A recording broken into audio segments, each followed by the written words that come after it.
मन्नत बाबा के आध्यात्मिक वीडियो सबसे पहले देखने के लिए मन्नत बाबा चैनल सब्सक्राइब करें एवं बेल आइकन दबाएं। प्रिय सुहृदमन, हनुमान जयंती के इस अवसर पर मेरा आशीर्वाद स्वीकार करें। आज प्रभु के सुमिरन का दिन है, क्योंकि आज ही के दिन भगवान श्री हनुमान का उद्भव हुआ था। वे जन्मे थे, वे प्रकट हुए थे। आज उनका प्राकट्य उत्सव है।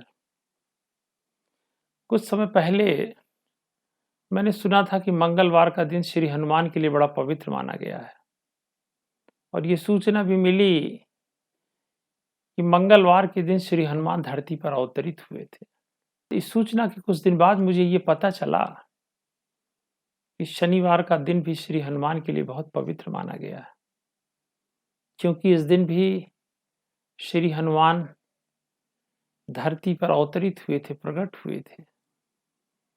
लेकिन इन दोनों सूचनाओं ने हम सब हिंदुओं को गर्हित संकट में डाला होगा। एक अद्भुत विसंगति पैदा हो गई होगी, एक अजीब सी कॉम्प्लेक्सिटी पैदा हो गई। आखिर हनुमान किस दिन पैदा हुए होंगे? कोई भी व्यक्ति पैदा केवल एक ही दिन होगा, वो दो अलग अलग दिन कभी पैदा नहीं हो सकता। लेकिन बात यही खत्म नहीं होती है, बात इसके आगे की भी है। श्री हनुमान की जयंती के रूप में, उनके प्रकटोत्सव के रूप में, उनके चैत्र मास की पूर्णिमा के दिन उनका हम जन्मोत्सव मनाते हैं। और फिर आज दिवाली से एक दिन पहले उनका जन्मोत्सव फिर आ गया। आखिर एक ही साल में कोई देवता दो बार कैसे पैदा हो सकता है? आखिर सप्ताह के दो अलग अलग दिन कोई देवता कैसे पैदा हो सकता है? ये कैसी अनोखी सी विसंगति है, और इस विसंगति का कुछ न कुछ तो विश्लेषण होना ही चाहिए। और ये अत्यंत आवश्यक है कि ये सवाल अक्सर लोगों से पूछा जाता है कि अगर श्री हनुमान चैत्र मास की पूर्णिमा के दिन पैदा होते हैं, तो फिर वो कार्तिक की चतुर्दशी के दिन कैसे पैदा हो जाते हैं? विसंगतियों से भरा हुआ हमारा धर्म। लेकिन हमारे धर्म की एक विशेषता है, विसंगतियों का समाधान भी इस धर्म में दिया गया है। हमारे धर्म में अनेक ऐसे तर्क हैं जो बातों को प्रमाणित करते हैं। शायद तुम्हें एक बात पता होनी चाहिए, और शायद हम में से हर किसी को ये बात पता है कि भारतीय धर्म कभी इतिहास लेखन नहीं किया करते थे। भारतीय धर्मों ने हमेशा पौराणिकता का लेखन किया है। पौराणिकता एक तरह का माइथोलॉजिकल बैग है, जिसमें एक चीज गायब होती है, एक चीज मिसिंग होती है। तुमने देखा होगा, जब भी इतिहास लिखा जाता है तब तिथियों का उल्लेख होता है, और किस वर्ष वो घटना घटित हुई है, किस साल उस घटना ने जन्म लिया है, उसका भी उसमें उल्लेख होता है। लेकिन पौराणिकता में ऐसा नहीं होता है। पौराणिकता में तिथियों का तो उल्लेख होता है, लेकिन उसमें वर्ष या साल का कभी उल्लेख नहीं होता है। यही कारण है कि भारतीय धर्मों ने कभी ये नहीं बताया कि कौन सा देवता किस साल पैदा हुआ, लेकिन ये जरूर भारतीय धर्म इंगित करते हैं कि किस तिथि को कौन सा देवता पैदा हुआ होगा।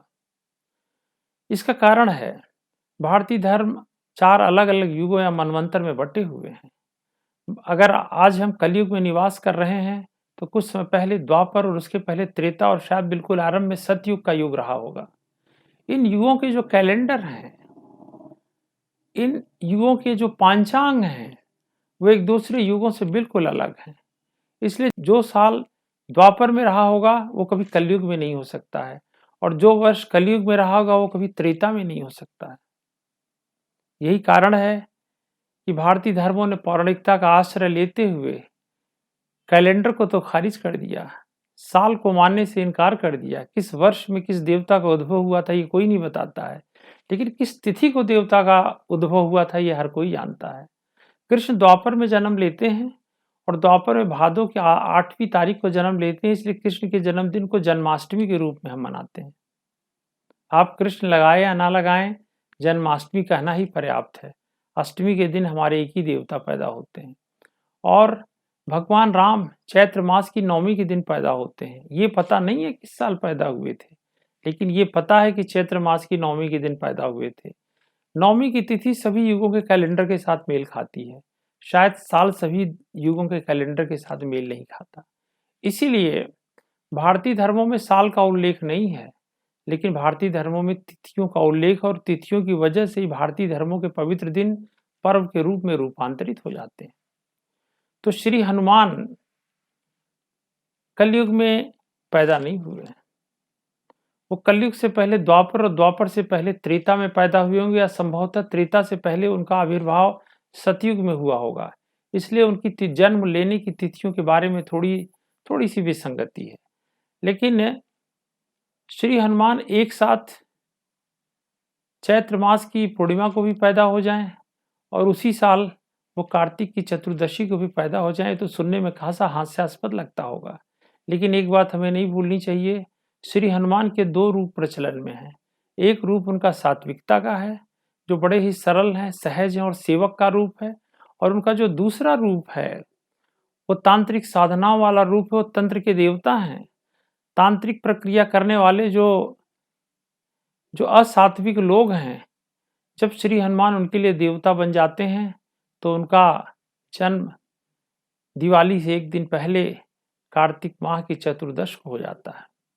लेकिन जन्म नहीं हुआ है, क्योंकि जन्म तो एक बालक एक ही बार लेगा, किसी जातक के दो जन्म नहीं हो सकते हैं। लेकिन दिवाली से एक रात पहले भगवान ने आखिर कैसे जन्म लिया होगा, आखिर कैसे चैत्र मास की पूर्णिमा को भी जन्म लेते हैं और फिर चतुर्दश को भी जन्म लेते हैं, इसकी प्रासंगिकता काफी रोचक है। भारतीय मिथक शास्त्रों में यह बताया गया है कि भगवान विष्णु का सुदर्शन चक्र मरियल नाम के एक राक्षस ने चुरा लिया था। उस राक्षस को देवता पकड़ नहीं पाते थे, क्योंकि रूप बदलने का उस्ताद था, वो बहुरूपिया था, वो अपने आप को रूपांतरित कर लेता था। इसीलिए ना तो उसे पकड़ा जा सका और ना ही उसे सुदर्शन चक्र वापस पाया जा सका। तब श्री हनुमान ने भगवान विष्णु से प्रार्थना करी कि अगर वो उन्हें भी बहुरूपिया बना दें तो शायद वो अपने बहुरूपक से मरियल नाम के उस राक्षस को पकड़ सकते हैं। भगवान विष्णु ने उन्हें पंच रूपों का आशीर्वाद दिया और भगवान श्री हनुमान उसी समय अपने 5 रूपों में प्रकट हो गए। ये घटना जब भगवान श्री हनुमान त्रेता में प्रकट होते हैं, वो लगभग भूल ही गए थे। उन्हें याद भी नहीं रहा कि वे एक साथ 5 रूपों में प्रकट हो सकते हैं। लेकिन जब राम और रावण का युद्ध चल रहा था, रावण एक बहुत ही कुशल सैन्य संचालक था।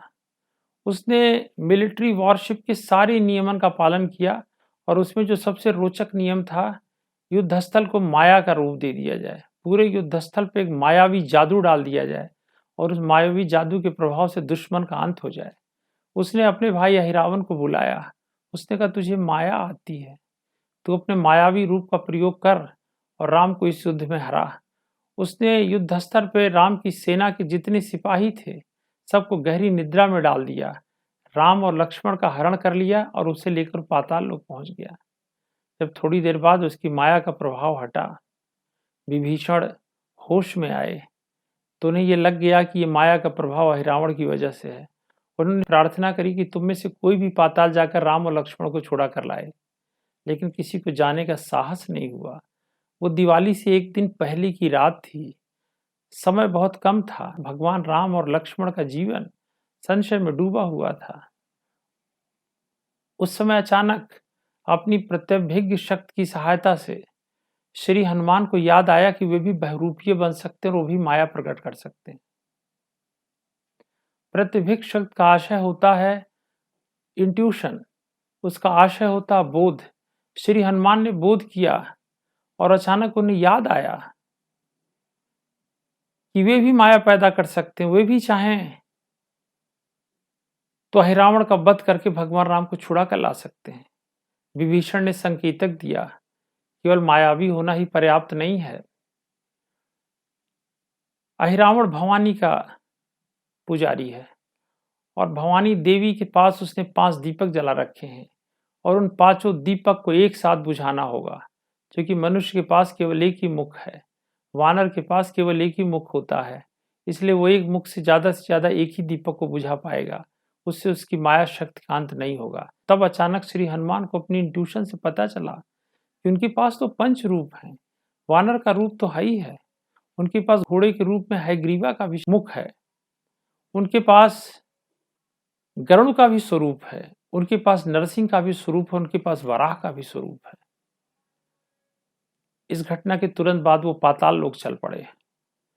वहां उन्होंने अपने 5 मुख से अहिरावण के 5 दीपक जो उसने भवानी के श्रद्धा और सेवा में जला रखे थे, उनको एक ही फूंक में बुझा दिया।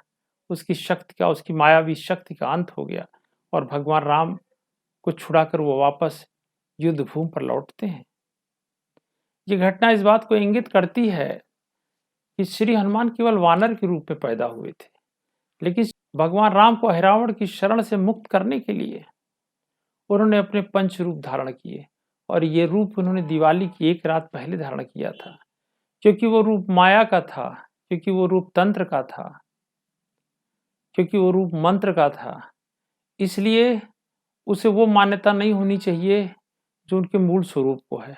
इसीलिए दीपावली से एक दिन पहले श्री हनुमान जी की जयंती का उतना प्रचलन नहीं है जितना चैत्र मास की पूर्णिमा की जयंती का प्रचलन है, क्योंकि चैत्र मास की पूर्णिमा मूल रूप है, सात्विक रूप है, सहज रूप है, सरल रूप है।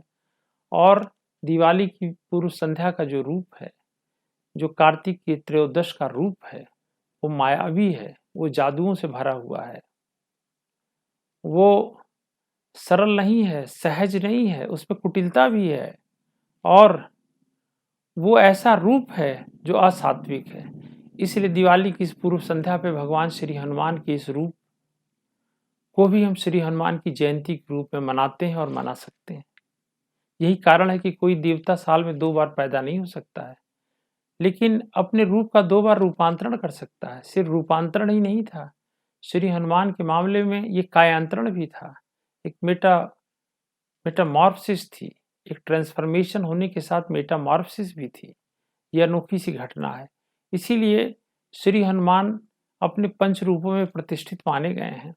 जब हम किसी गर्हित संकट से गुजरें, जब हमारे लिए सारे द्वार बंद हो जाएं, तब हमें श्री हनुमान के माया रूप की शरण लेनी चाहिए।